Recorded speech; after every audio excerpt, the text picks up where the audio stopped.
Could a simple wooden raft withstand the raging sea? Chuck pulled the rope to raise the sail, facing massive waves head-on until he finally succeeded. Before he could celebrate, sadness washed over him as he gazed at the island that had been his home for over 4 years. He might never return to this place again. All he could do was hope this journey into the unknown would go smoothly. When thirsty, he collected rainwater from the sail. When hungry, he caught fish from the sea.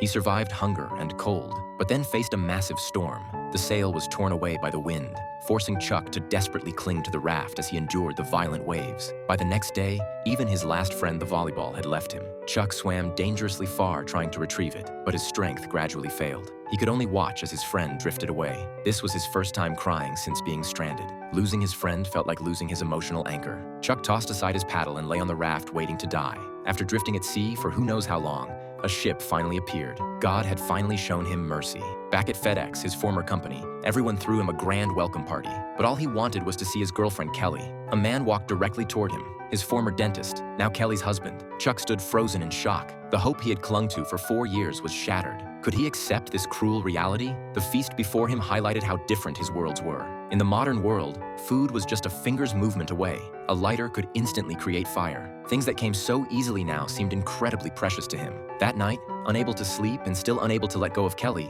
Chuck drove through pouring rain to her house. Kelly had been expecting him, waiting. In the 4 years, she had not only gained a husband, but also an adorable daughter. They were such a happy family. Chuck resolved to return the pocket watch to Kelly. She understood how much this man loved her. Kelly took him to the garage where his old car was still parked. They embraced and said goodbye. Watching him leave, Kelly realized she hadn't fully let go of Chuck either. She ran after him, and he immediately backed up his car. Fate had been cruel to them both. In the car, Kelly nervously waited for Chuck's answer.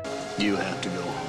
He knew family trumped everything else. He still had unfinished business. The package with wings drawn on it had been his other hope on the island. In the final scene, the man stood at a crossroads, symbolizing a turning point in his life. The unexpected island journey had made him extraordinarily strong, but his return to civilization had crushed his hopes. Now he had to face whatever his life and fate had in store for him next.